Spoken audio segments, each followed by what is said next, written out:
Spoštovani in spoštovane, pozdravljeni, Studio 136, tudi to bodo vesti na vesti. Štumf. Upravni odbor Slovenske odškodninske družbe SOD se je seznanil z 10 predlogi za rešitev Mure, ki bi lahko bili sprejeti do konca meseca. Med prispelimi predlogi pa ni ponudbe podjetnika Joca Pečečnika, kot so nekateri pričakovali, in tudi ne predloga največjega lastnika Mure, družbe NFD Holding. Prejeli pa so predlog podjetnika s Ptuja, Janeza Laha, ki ima za reševanje Mure 3 različne scenarije, vsi pa predvidevajo ohranitev 3300 delovnih mest. To ne bo šlo skozi. Na mizi pa je še vedno tudi predlog Murinega prokurista Zdenka Podlesnika. Predsednik upravnega odbora SOD-a Uroš Rotnik pa o tem tako. Upravni odbor SOD-a in jasno tudi vodstva SOD-a se zelo prizadeva, da pride do prave rešitve za pozitivno pot Mure. Kaj pomeni to za Muro danes, to ta vaša izjava? In za delavce Mure?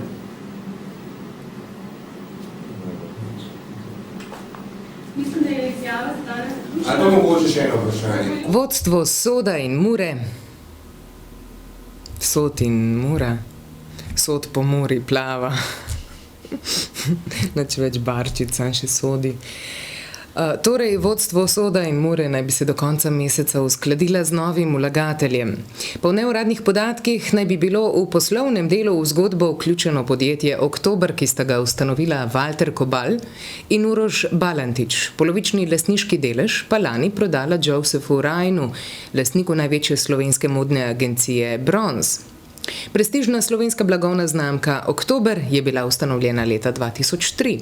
Svojo kolekcijo je med drugim predstavilo na februarskem pariškem tednu mode, na katerem so sodelovale vse najprestižnejše blagovne znamke visoke mode. A imamo tudi klip za to? Tudi ne? Sem Sarkič lepo pomaga pri tekstu. Dobro, kaj gremo na naslednjo? Ta je dobra. Časopis Dnevnik je dobil, so mu poslali začasno odredbo ljubljanskega okrajnega sodišča, ki jim prepoveduje, da bi o italijanskem poslovnežu Pierpaolu Ceraniju pisali v določenih kontekstih. Gre pa za kontekste vezane na vrednostne sodbe o njegovi osebi in na kontekste vezane na njegovo poslovno biografijo. Cerani pa si je pozornost slovenske javnosti zaslužil s tem, ko je od Boška Šrota odkupil tretjino podjetja Kolonel in tako postal eden od pomembnih lastnikov pivovarne Laško in prek nje seveda tudi pivovarne Union, Radenske, Fruktala, Mercatorja ter slovenskih časopisnih hiš Delo in Večer. Odgovorni urednik Ali Žerdin predvideva, da Ceraniju ni bilo všeč, da so pri poizvedovanju Dnevnika prišli do podatkov o njegovem spornem delovanju v trenutnih poslih. Glede našega poročanja o gospodu Ceraniju bi rekel še to, da mi smo gospoda Ceranija klicali izjemno veliko število krat po telefonu. Z njim smo govorili, sred telefonskih pogovorov je telefon ugašal.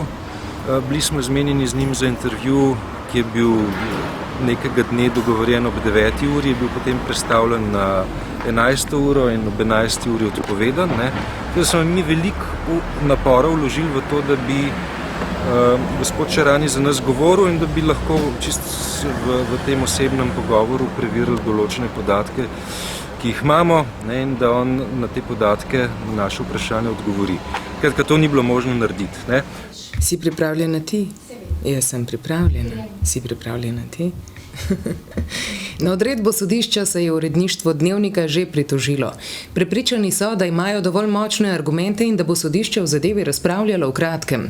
Odgovorni urednik na vprašanje, kako je možno, da prihaja v tem času do tovrstnih cenzur, odgovarja, da spoštuje pravno državo in njene odločbe, kot problematično pa je izpostavil posledico, ki jo ima tako dejanje, in sicer, da javnost ne more izvedeti za njo zelo pomembne stvari. Zato ga je seveda Denis vprašal po teh stvareh, torej katere so in ali jih zavezuje, se pravi, ali Dnevnik zavezuje odredba tudi k molčečnosti v dajanju izjav drugim medijem.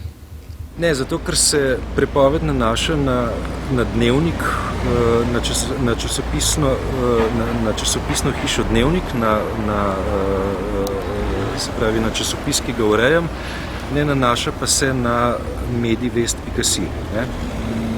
Dej, a vam bom povedal ali ne, do česa smo prišli, seveda vam ne bom povedal, zaradi tega, ker to šparam Lepše čase, ja. za čas, ko bo sodišče pa sprejelo odločitev, ki je po naši presoji edina možna in pravilna.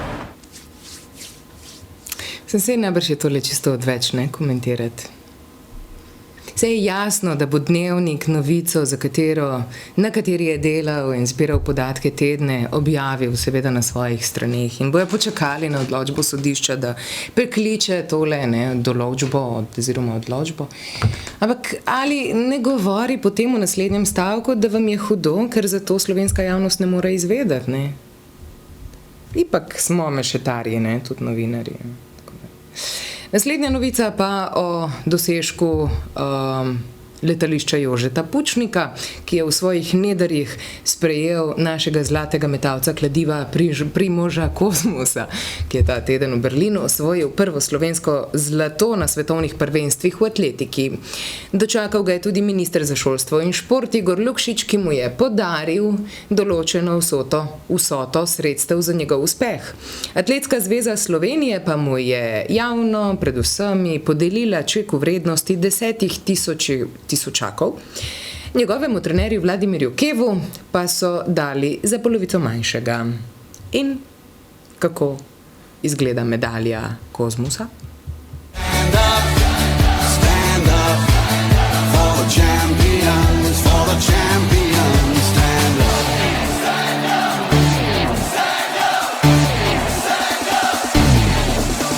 No, se ni kaj povedati. Slovenija. Kulturac.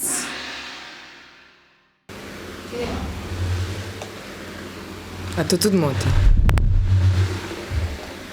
Na Trnfestu je še vedno pestro. Ta teden je množica pred kudom France Prešeren plesala na ameriške. A slišiš ti ta zvok, ne, kar reže ventilator besedo? Mislim, zvok. Fonetski ton. The Agrolites. To so neki agroseksualci, ali kaj? No, daj, da vidimo.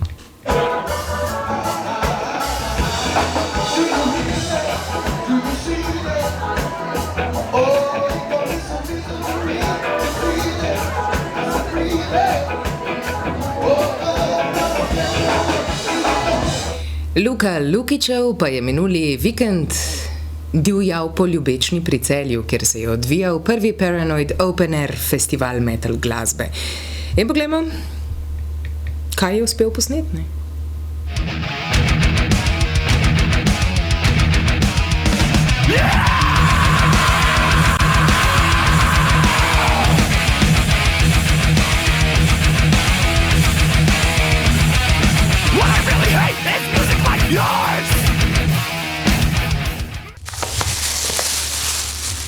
Še vreme?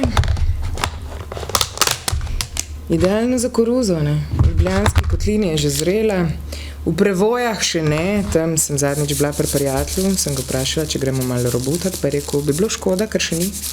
Špela, ti? Imaš rada koruzo? Skuhana je. Dobro, danes po noč sem jo kuhala. Peča najboljša. Ja, zdaj si pa še žmišljevala. Aja, še, ampak spomni mi vsi, povem. To so bile vesti na vesti. Adijo.